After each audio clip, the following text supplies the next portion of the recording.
Hey everyone, summer is coming, so that means it's time to get out and have some fun. Cleveland Recreation invites you to play by registering for any of our baseball, swimming, and junior golf programs. Baseball programs are available for youths ages 4 through 19. The basic fundamentals of the game are taught, and youths progress through various levels, ultimately participating in the Connie Mack League. If you would rather create a project of your own or express yourself through performing and visual arts, the Division of Recreation offers arts, crafts, ceramic programs, and show wagon performances. So come celebrate summer fun. Don't miss out on the free lunch program, summer camp, soapbox derby racing, and a host of other special events. You may even have the opportunity to celebrate an Indians victory in person at Progressive Field. Don't let summer pass you by. Visit one of our 20 recreation centers, 25 supervised playgrounds, 19 indoor pools, and 22 outdoor pools, and have yourself the best summer ever in the city of Cleveland.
Hello and welcome to This Is How We Do It, where we discuss enhanced services in the city of Cleveland. Once again, Cleveland, you did it. You passed issue 32. And what Mayor Jackson said he would do, we are now in the process of delivering. My name is Blaine A. Griffin, Executive Director of the Community Relations Board. And in today's episode, I have with us Chief Angelo Calvillo from the Cleveland Division of Fire. Did I say that right, Chief? Yes, sir. Yes, sir, Director. You did. And I'm so honored and proud to be here with the enhancement budget and representing the Cleveland Division of Fire. It's great. Chief, first of all, let's give some background, because one of the things that I'm very proud of that I think you represent, you're the first Hispanic fire chief in the history of the city of Cleveland. So tell us what it feels like to be the first Hispanic fire chief in the history of Cleveland. Director, it's an honor and a pleasure to serve this Division of Fire, being the first Hispanic fire chief in over 153 years in the Cleveland Division of Fire. It's just a blessing, and for me and my culture, as far as being Hispanic, it's like we're a we culture, so we welcome everybody, and that's what my makeup is to be all-inclusive to everybody. But it's such an honor and a pleasure to be the first Division of Fire Chief, Hispanic Fire Chief in the city of Cleveland. That's great, and I really wish at some point in time that you talk to some of the kids and some of the young people in the city of Cleveland, because I've heard your story about how you were encouraged to become a firefighter in the city of Cleveland, and I think it's a great story, and I really hope that people hear more about your story. But we're here today to talk about enhanced services, so let's jump right into it. With the new enhanced services, tell us how much more the Division of Fire will receive in their budget, and tell us some of the highlights of what you think is going to be very helpful in this budget. Okay, so the enhancement budget allowed us $2.8 million of enhancement for the Division of Fire, and Mayor Jackson championed the cause for this issue 32, and myself and everybody else that lived in Cleveland, I just want to thank you for voting that in, because that issue 32 was huge. It's all about balancing the budget, service, and employment. So it allowed us that money that we needed in order to run our division, to provide the safety to the people and citizens of Cleveland, Ohio. So with that $2.8 million budget, it allowed us to open up a new engine company. And that new engine company is located on Carnegie and Ontario. And that's in the downtown corridor. And basically, that engine company will provide first responder care, medical emergency care, and also fire suppression unit. That engine company will actually be in that downtown area, so it will allow those other companies on the lower west side and lower east side to remain in their neighborhoods to protect the people in those neighborhoods. So it's a great thing. And it's important that you said that, because first of all, before I go any further, I also want to thank you and your guys. The fire, you and the people of the Division of Fire were out there every weekend working, passing out literature, really telling people the merits of passing issue 32. I believe even the union president, Mr. Cochran, was very active, and they all worked closely. So you and your team were great in that whole process. So I'd like to thank you for that. But what you're saying is very important, because of state-imposed cuts. We had to brown out a lot of fire stations in the city of Cleveland, or some critical fire stations, because of state-imposed budget cuts. But now you're bringing some of those fire stations back, which, if I'm hearing you correctly, helps us provide more prompt and better services to our neighborhood communities. Is that correct? Absolutely correct. And just to show you how long it's been like 16 years since we opened up our last engine company, our company, and it's huge. And you know, it's a great thing. It's a great service for the citizens of Cleveland. Right. Now, Chief, I also think we had a couple of months ago some equipment that you received. You always get these great, beautiful, shiny new toys, and I think you got a ladder truck recently. Is that correct? Yeah, there was a bond issue that was passed a couple of years ago with the mayor and city council, and it allowed us several apparatuses that we needed as far as engine companies and truck companies, and you know, to provide that service. So it's been a great couple of years here.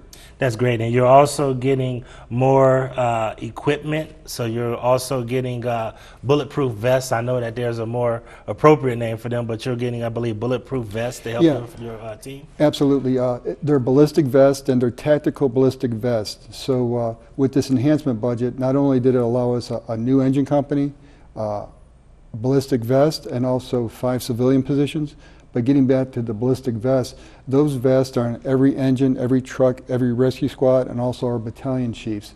So when they respond to a call where it's needed, they'll be able to put those vests on and perform that service for life safety for our people, the city of Cleveland. That's great. That's great. And it's good to hear that, because we also always want to make sure that our firefighter personnel are safe and have all of the right equipment in order to be safe. So I think that's a huge addition. Tell us about the 5 civilian positions that you're going to have.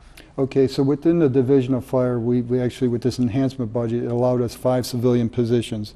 One of the positions is an assistant personal assistant that will help us with our human resources as far as the Division of Fire.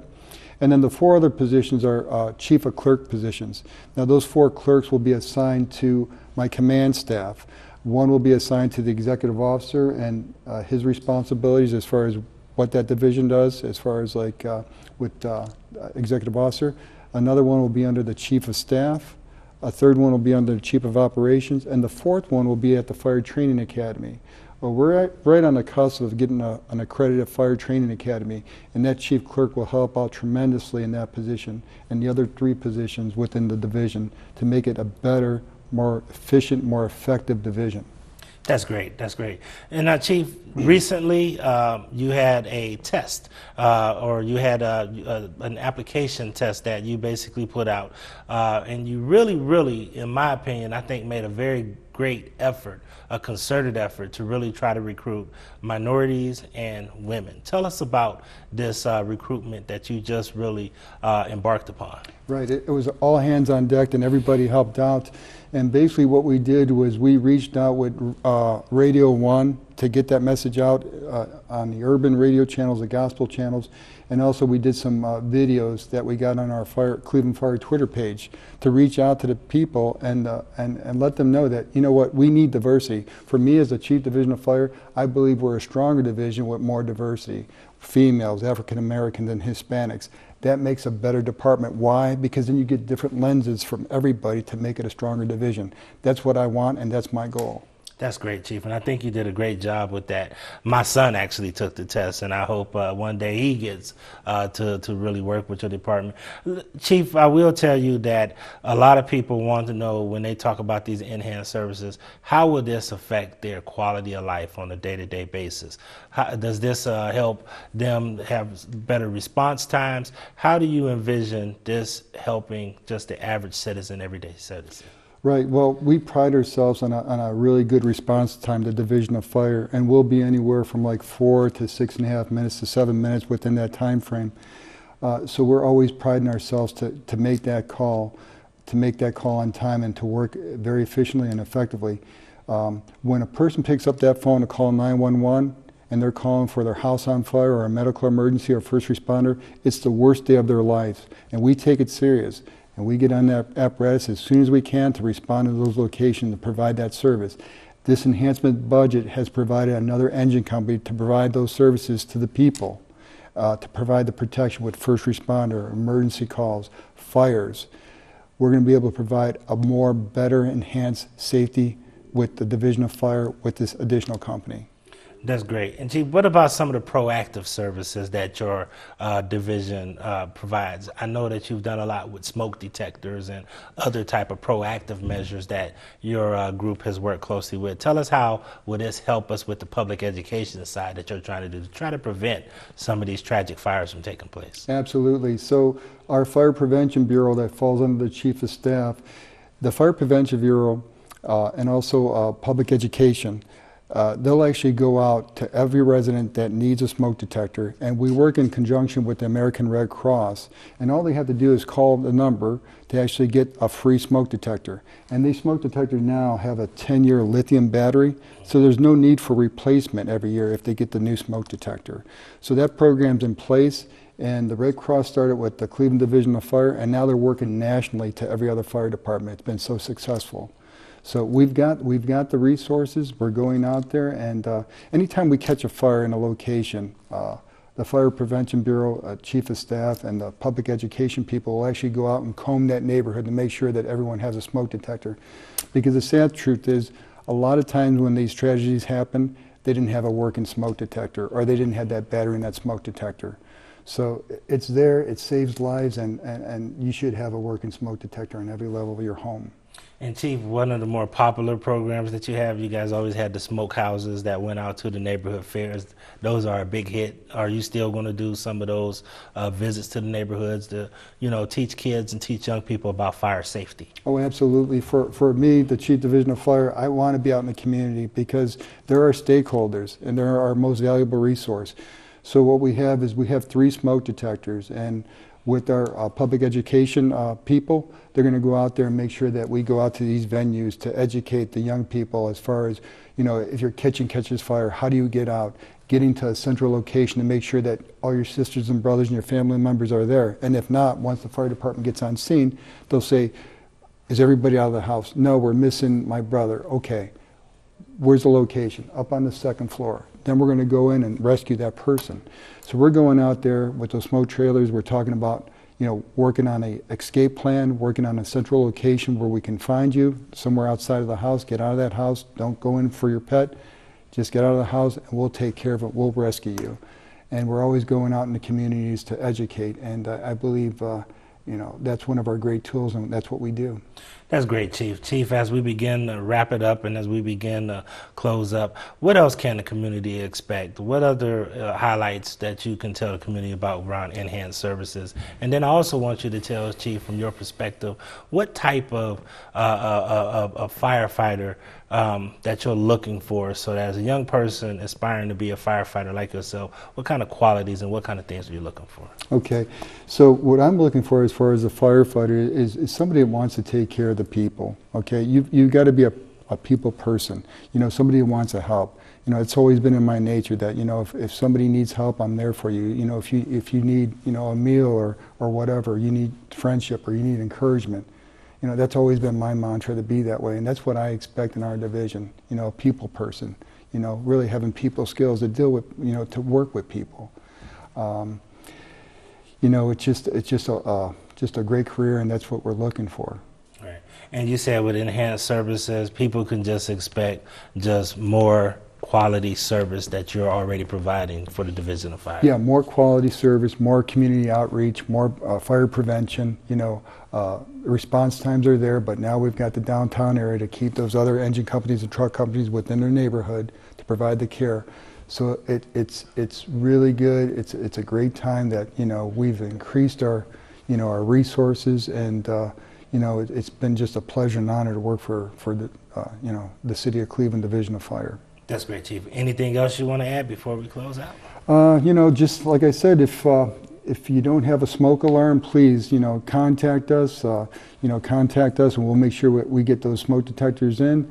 Our smoke trailers will be out at these community events, and every time there's any public relation details, we're going to be out there. So I want to let you know that we're there. We'll talk. Come talk to us, and just thank you for everything you do, and we really appreciate that you passed this issue 32, so we can provide you the best service that we can in the Division of Fire. Well, Cleveland, you heard from our fire chief, Angelo Calvillo, and the first Hispanic fire chief in 153 years in the city of Cleveland, the first Hispanic fire chief ever. And he's basically laid it out to you on this is how we do it. We're going to have an additional company, which gives us better services into the community. We're going to have ballistic vests for our firefighters. We're going to have 5 civilians, and we're going to do better quality, enhanced services for the Division of Fire. Thank you for joining us for this episode of This Is How We Do It. Once again, my name is Blaine A. Griffin, Executive Director of the Community Relations Board.